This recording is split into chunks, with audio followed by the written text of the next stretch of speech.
الحمد لله رب العالمين والعاقبة للمتقين والصلاة والسلام على سيد المرسلين سيدنا ونبينا ومولانا محمد وعلى آله وأصحابه أجمعين أما بعد.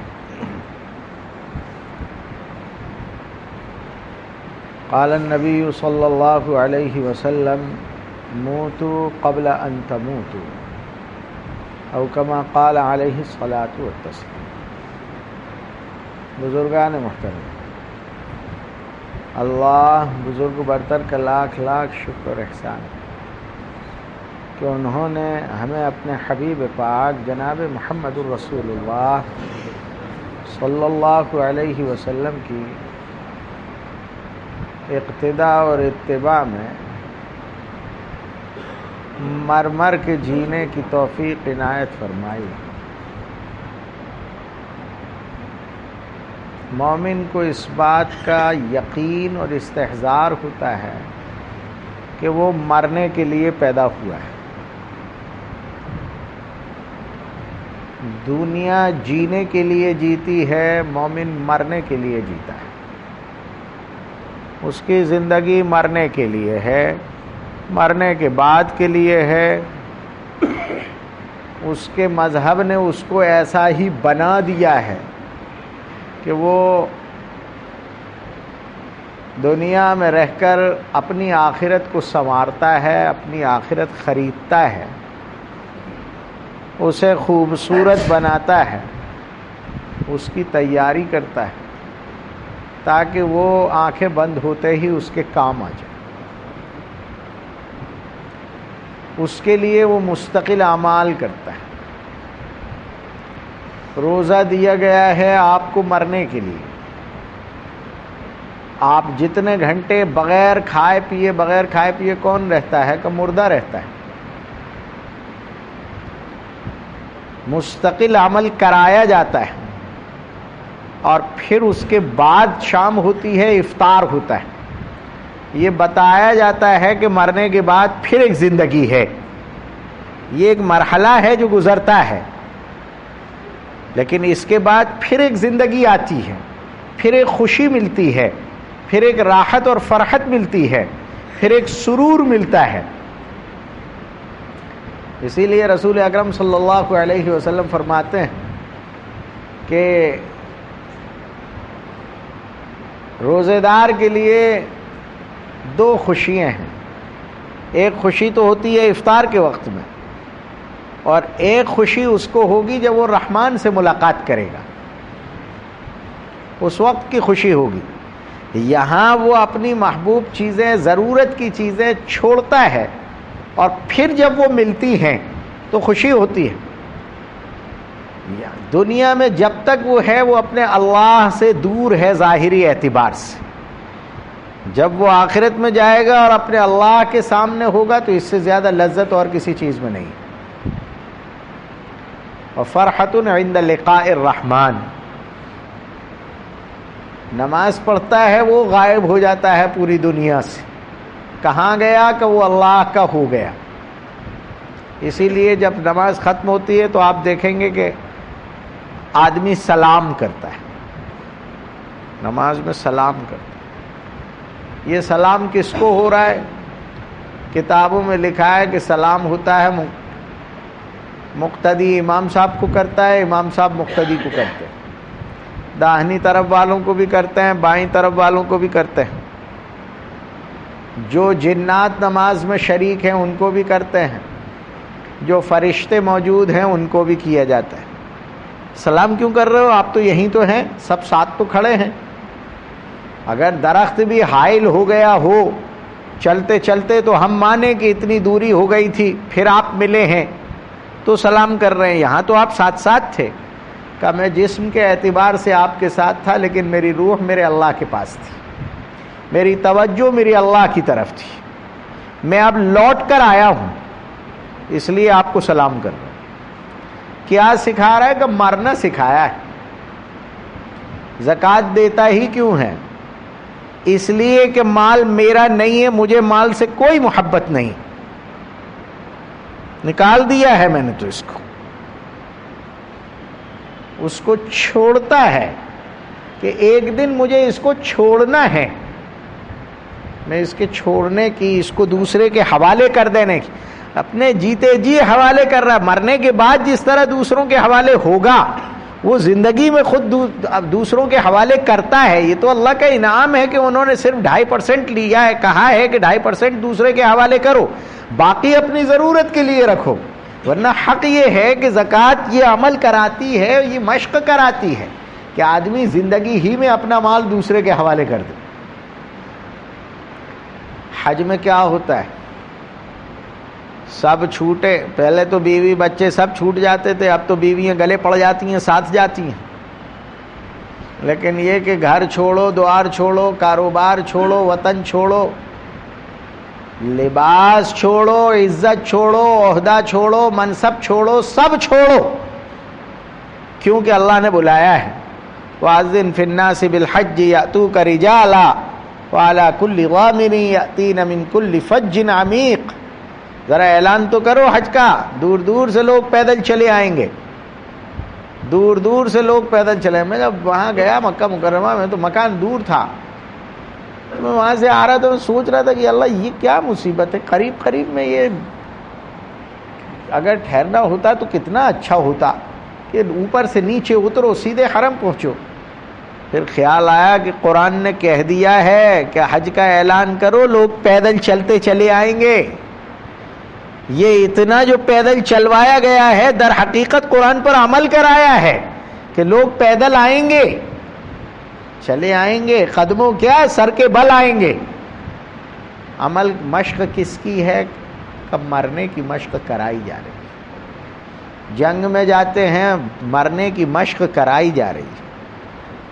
چلے گئے تو شہید، واپس آ گئے تو غازی ہیں، لیکن ہم نے تو مرنے کا ارادہ کر لیا ہے.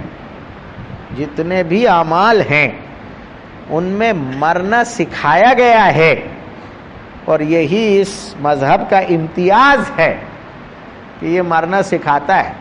قرآن نے خود کہا کہ ہم تمہیں آزمائیں گے. لَنَبْلُوَنَّكُمْ بِشَيْءٍ مِّنَ الْخَوْفِ وَالْجُوعِ وَنَقْصٍ مِّنَ الْأَمْوَالِ وَالْأَنفُسِ وَالثَّمَرَاتِ. کبھی ہم تمہیں بھوکا ماریں گے، کبھی تمہارے بچے چھین لیں گے، کبھی بہت زیادہ موتیں ہوں گی، جنگیں طاری ہو جائیں گی، کبھی قحط پڑیں گے. یہ سب ہوگا تمہارے ساتھ. کیوں کہ یہ کھانا پینا ختم کس کا ہوتا ہے؟ جو مر جاتا ہے اس کا. یہ سب مشق کرائی جا رہی ہے چھوڑنے کی، چھوٹنے کی، بغیر ان چیزوں کے رہنے کی. یہ خوبی ہے اس مذہب کی کہ یہ سب چھوڑاتا ہے اور پھر کہتا ہے کہ اللہ کو پکڑو. سب چھوڑو پھر اللہ کو پکڑو. جب سب چھوڑو گے تب اللہ ملے گا. لا الہ الا اللہ. پہلے سارے جتنے بت تمہارے دلوں میں ہیں، چاہے مکان کا ہو، کاروبار کا ہو، دولت کا ہو، آرام کا ہو، راحت کا ہو، بیوی کا ہو، بچوں کا ہو، جتنے بت بھرے ہیں سب کو دل سے نکالو. ایک معبود ہے تمہارا اور وہ اللہ ہے. اسی سے ڈرو، اسی سے ڈرو. دنیا میں جو کچھ بھی ہو رہا ہے سب ڈر کے کیا جا رہا ہے. شوق میں کچھ نہیں ہو رہا ہے. بچوں کے خوف سے برتھ ڈے منتا ہے ورنہ ناراض ہو جائے گا. بیوی کے خوف سے اینیورسڈے بنتا ہے ورنہ ناراض ہو جائیں گی. شادیوں میں جو کچھ ہو رہا ہے وہ بیوی کے بچوں کے خوف سے کیا جا رہا ہے. ارے موت میں بھی جو کچھ ہو رہا ہے وہ خوف سے کیا جا رہا ہے. جو نکتے کر رہے ہیں وہ بھی خوف سے کر رہے ہیں. دنیا میں جو کچھ ہوتا ہے لوگوں کے خوف سے ہوتا ہے. اللہ عز و جل فرماتے ہیں دنیا سے مت ڈرو، مجھ سے ڈرو. لا تخشوہم واخشونی. زمانے سے مت ڈرو، مجھ سے ڈرو، اس لیے کہ تمہاری ساری رگیں میرے پاس ہیں. میں جدھر چاہوں ادھر پھیر دوں. میں جب چاہوں تمہارے بدن میں بہتے خون کے قطرات کو جما سکتا ہوں. یہ قدرت میرے یہاں ہے. تمہاری چلتی سانسیں بند کرنے کی طاقت میرے یہاں ہے. میں تمہیں بہترین بستروں پر بھی آگ کا عذاب دے سکتا ہوں. اور میں تمہیں آگ کو بھی گلزار کر سکتا ہوں، یہ قدرت میرے ہاتھوں میں ہے، کسی اور سے مت ڈرو، مجھ سے ڈرو۔ سب چھوڑو تو اللہ ملتا ہے۔ رمضان آتا ہی ہے سب چھڑانے کے لیے، رمضان آتا ہے سب چھڑانے کے لیے، کہ چھوڑنے کی مشق کرو، قرآن کے ہو جاؤ۔ اتنا وقت قرآن کو دو جتنا وقت قبر میں تم قرآن سے لینا چاہتے ہو، اتنا وقت قرآن کو دو جتنا وقت قبر میں تم قرآن سے لینا چاہتے ہو، اس لیے کہ وہاں قرآن ہی مددگار ہوگا۔ جدھر سے عذاب آئے گا قرآن کھڑا ہو جائے گا، پڑھنے والے کے لیے آئے گا، تلاوت کرنے والے کے لیے آئے گا، عمل کرنے والے کے لیے آئے گا، ہدایت پانے والے کے لیے آئے گا۔ قرآنی احکام کے مطابق تجارت کرنے والے، زراعت کرنے والے، معاشرت میں جینے والے، کاروبار کرنے والے، اعمال کرنے والوں کے لیے کھڑا ہوگا۔ قرآن کو اتنا وقت دو جتنا تم چاہتے ہو کہ قرآن تمہارے ساتھ رہے، جتنا تم چاہتے ہو کہ قرآن تمہاری حفاظت کرے۔ یہ مہینہ قرآن کا مہینہ ہے، اپنے آپ کو قرآن کے سپرد کر دو، دن بھر پڑھو، عمل کی نیت سے پڑھو۔ نہیں سمجھتے ہو تو تفسیر سنو، تفسیر سنو۔ آج ہی ایک نوجوان ملے تھے، کہہ رہے تھے مولانا گاڑی میں بیٹھتا ہوں تو مولانا تقی عثمانی کی تفسیر سننا شروع کر دیتا ہوں، مستقل قرآن کو سمجھنے کی کوشش کرتا ہوں، جب تک سفر ہوتا رہتا ہے تفسیر سنتا رہتا ہوں۔ قرآن کو سمجھنے کی کوشش کرو، قرآن کو پڑھنے کی کوشش کرو۔ جتنا قرآن پڑھو گے اتنا دل مضبوط ہوگا۔ یاد رکھو، دنیا اس کو ڈراتی ہے جس کے دل میں قرآن کا نور نہیں ہوتا۔ جس کے پاس قرآن ہوگا، قرآن کی عظمت ہوگی، قرآن کی قوت ہوگی، یہ اللہ کا کلام ہے، یہ اللہ کی صفت ہے۔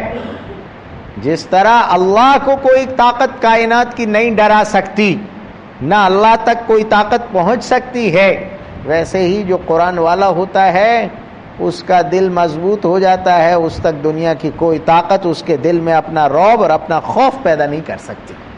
قرآن ہی ہے جو زمانے کے سامنے سینہ تان کر انسان کو کھڑا کر دیتا ہے، وہ ہر مخالفت کو، ہر دشمنی اور عداوت کو برداشت کرنے کی قوت اور طاقت پیدا کر لیتا ہے۔ یہ قرآن مجید کی شان ہے۔ اس لیے اپنے آپ کو قرآن کے حوالے کرو، سننے کے لیے بھی، پڑھنے کے لیے بھی۔ جتنا سنو توجہ سے سنو۔ یہ جسم ایک دن خاک میں مل جائے گا، ختم ہو جائے گا۔